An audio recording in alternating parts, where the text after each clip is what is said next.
Bismillahirrahmanirrahim. Assalamualaikum warahmatullahi wabarakatuh. Selamat datang di RBBI, Ruang Belajar Bahasa Indonesia. Kali ini kita akan mempelajari materi tentang teks deskripsi, kelas 7. Materi yang akan kita bahas ada 4 poin. Poin pertama, mengenal teks deskripsi. Poin kedua, kebahasaan teks deskripsi. Poin ketiga, menganalisis teks deskripsi. Dan poin keempat, membuat teks deskripsi.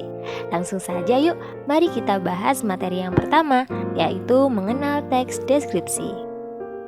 Pengertian deskripsi menurut Kamus Besar Bahasa Indonesia merupakan pemaparan atau penggambaran dengan kata-kata secara jelas dan terperinci. Lantas, apa yang dimaksud dengan teks deskripsi? Teks deskripsi adalah teks yang menggambarkan objek secara detail sehingga pembaca seolah-olah melihat, mendengar, merasakan objek yang dideskripsikan. Selanjutnya yakni tujuan dari teks deskripsi. Tujuan teks deskripsi yaitu untuk menggambarkan suatu objek ke dalam tulisan, sehingga orang yang membaca teks ini seolah-olah dapat melihat, mendengar, merasakan, atau mengalami objek dan peristiwa yang digambarkan atau dideskripsikan oleh si penulis. Apa saja sih ciri-ciri teks deskripsi? Nah, ciri-ciri teks deskripsi ada 5. Yang pertama, menjabarkan atau menggambarkan suatu objek, tempat, atau suasana. Yang kedua, melibatkan panca indera seperti penglihatan, pendengaran, penciuman, pengecapan, dan peraba. Yang ketiga, pembaca seolah-olah melihat atau merasakan langsung apa yang sedang dibahas di dalam teks. Yang keempat, memaparkan ciri-ciri fisik atau sifat dari objek seperti warnanya, bentuknya, ukuran, atau kepribadian. Dan yang terakhir atau yang kelima yaitu lebih banyak menggunakan kata sifat. Selanjutnya yaitu jenis-jenis teks deskripsi. Jenis-jenis teks deskripsi dibagi menjadi 2 bagian. Yang pertama, teks deskripsi berdasarkan bentuk, dan yang kedua, teks deskripsi berdasarkan isi. Untuk teks deskripsi berdasarkan bentuk terdiri atas 2 jenis. Yang pertama yaitu teks deskripsi yang berdiri sendiri. Artinya, teks ini berdiri sendiri sebagai teks deskripsi. Karena teks ini berisi tulisan, makanya disebut teks yang berdiri sendiri. Yang kedua, yaitu teks deskripsi yang menjadi bagian dari teks lain. Maksudnya, teks ini menjadi bagian atau potongan dari teks lain. Bentuknya hanya berupa informasi paragraf deskripsi di dalam sebuah novel, cerpen, lagu, iklan, atau karya fiksi lainnya. Sedangkan, untuk teks deskripsi berdasarkan isi terdiri atas 3 jenis. Yang pertama yaitu objektif, yang kedua subjektif, yang ketiga yaitu spasial. Baik, mari kita bahas satu persatu ya. Untuk yang objektif. Objektif merupakan teks yang berisi gambaran sesuatu secara objektif atau apa adanya. Artinya, penulis tidak lagi menambahkan opini atau pendapat pribadinya untuk melengkapi paragraf ini. Yang kedua yaitu subjektif. Subjektif merupakan kebalikan dari teks deskripsi objektif. Teks deskripsi subjektif ini mengharuskan penulis untuk menggambarkan keadaan sesuai apa yang dilihat dan dirasakan penulis. Dengan kata lain, penulis sangat boleh untuk menulis pendapat atau opini pribadinya dalam menulis sesuatu. Yang ketiga yaitu spasial. Deskripsi spasial dibuat berdasarkan ruang dan waktu. Artinya, dalam teks ini bisa menjelaskan suatu ruangan, benda, atau tempat dari berbagai penjuru, luar, dalam, atas, dan bawah dengan detail dan spesifik. Selanjutnya yaitu struktur teks deskripsi. Struktur teks deskripsi yang pertama yaitu judul. Judul ini bertujuan untuk menggambarkan isi teks. Contoh judul teks sekolahku. Otomatis isi teksnya menggambarkan suasana di sekolah. Yang kedua, identifikasi gambaran umum. Identifikasi gambaran umum ini berisi kalimat pembuka atau penjelasan informasi secara umum mengenai hal yang akan dijelaskan. Tujuannya untuk memberikan pemahaman awal sebagai gambaran bagi pembaca dalam memahami data dan fakta yang akan disampaikan pada bagian teks deskripsi. Contoh, Kalimat teks dari judul sekolahku terdapat pada kalimat pertama, sekolahku tampak bersih. Di sini berarti penulis ingin memberi gambaran kepada pembaca yang lain kalau sekolahnya terlihat bersih. Yang ketiga yaitu deskripsi bagian. Deskripsi bagian ini berisi deskripsi secara detail mengenai hal yang ingin dideskripsikan. Berisi perincian informasi mengenai suatu objek yang berdasarkan hasil penginderaan penulis. Deskripsi ini merupakan bagian utama dari karangan deskripsi yang menyajikan fakta dan data yang dirincikan berdasarkan tanggapan penulis. Rincian ini dapat berisi bagian dari objek seperti ukuran, warna, bentuk, suara, atau sifat. Yang keempat, simpulan atau bagian penutup teks deskripsi. Simpulan atau bagian penutup ini berisi pendapat atau kesan umum dari si penulis terhadap hal yang dideskripsikan. Materi selanjutnya yakni kebahasaan teks deskripsi. Kebahasaan teks deskripsi yang pertama yaitu penggunaan kata depan. Kata depan merupakan kata yang menghubungkan kata benda dengan bagian kalimat. Nah, kata depan yang digunakan biasanya di, ke, dari, dan pada. Contoh, nasi boran adalah makanan khas dari Lamongan. Selanjutnya yaitu penggunaan kata dasar KTSP. Yang pertama, awalan me jika bertemu dengan kata yang diawali huruf K, T, S, P, maka huruf pertama kata tersebut akan luluh. Contoh, awalan me bertemu dengan kata dasar yang diawali huruf K, yaitu kipas. Maka huruf pertama kata tersebut menjadi luluh, yakni menjadi mengipas, bukan mengkipas.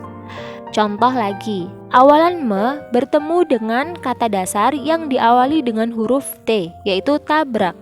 Maka huruf T akan melebur atau luluh menjadi menabrak, bukan mentabrak. Paham ya? Baik, mari kita lanjutkan. Yang kedua yaitu awalan me jika bertemu huruf K, T, S, P dengan kata dasar yang diawali dengan konsonan rangkap, maka huruf pertama kata tersebut tidak luluh. Nah, apa sih yang dimaksud dengan konsonan rangkap? Konsonan rangkap adalah gabungan dua huruf konsonan dalam satu kata yang membentuk sebuah bunyi baru. Contoh, awalan me bertemu dengan kata dasar yang diawali dengan konsonan rangkap, yaitu kata kredit. Maka huruf pertama kata tersebut tidak luluh. Jadi awalan me bertemu dengan kredit menjadi mengkredit, bukan mengkredit.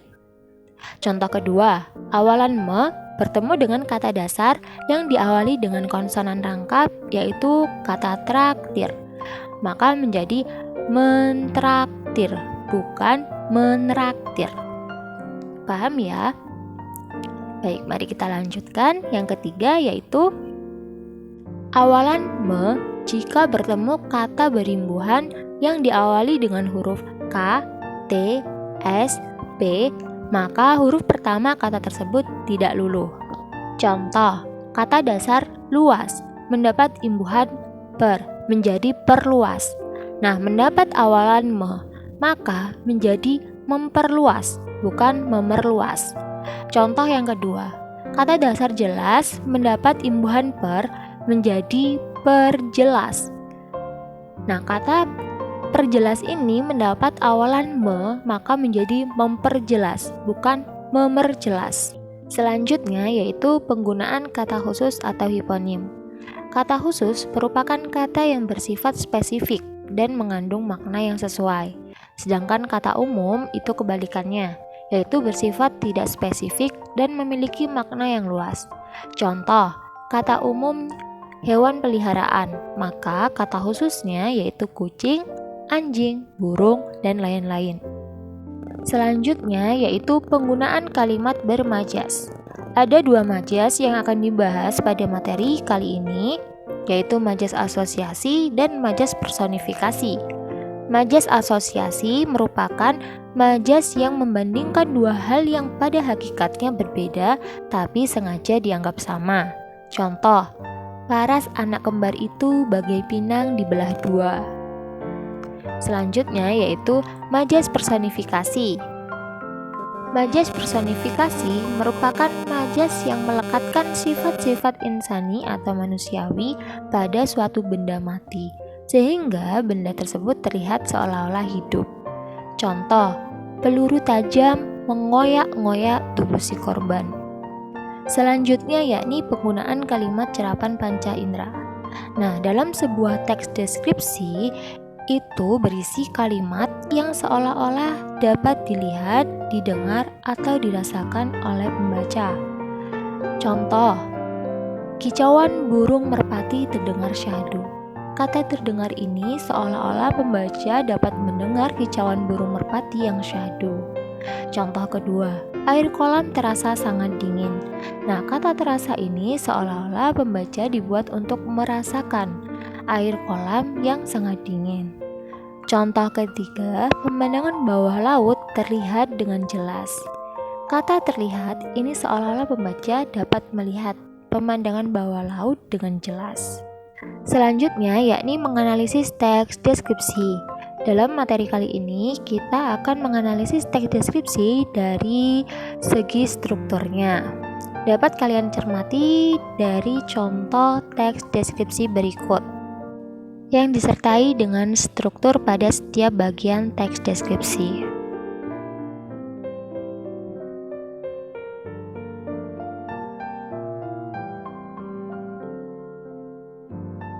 Selanjutnya yaitu langkah-langkah membuat teks deskripsi. Langkah pertama, kalian harus memilih tema atau topik terlebih dahulu dengan menentukan objek yang ingin dideskripsikan. Yang kedua, menentukan judul. Yang ketiga yaitu membuat kerangka konsep atau mengadakan pengamatan atau observasi terhadap objek yang ingin dideskripsikan. Langkah keempat yaitu menyusun kerangka-kerangka yang akan dideskripsikan. Selanjutnya, mengumpulkan data berupa gambar, angka, grafik, ukuran, warna, sifat, atau kepribadian dari objek yang akan dideskripsikan. Selanjutnya yaitu mengembangkan kerangka kalimat menjadi paragraf pembuka teks tanggapan deskriptif atau identifikasi. Paragraf deskripsi bagian 1, bagian 2, bagian 3, dan paragraf penutup atau garis besar mengenai hal yang ingin dideskripsikan. Yang terakhir, perincilah objek atau suasana yang kamu deskripsikan dengan menggunakan kata dan kalimat yang merangsang panca indera, sehingga pembaca yang tidak mengamati atau mengalami langsung dapat seolah-olah melihat, mendengar, dan merasakan apa yang kamu deskripsikan. Gunakanlah variasi kata yang menarik. Baik, itu tadi materi tentang teks deskripsi yang dapat kita bahas. Cukup sekian dan terima kasih. Sampai jumpa pada pembahasan materi pembelajaran berikutnya. Wassalamualaikum warahmatullahi wabarakatuh.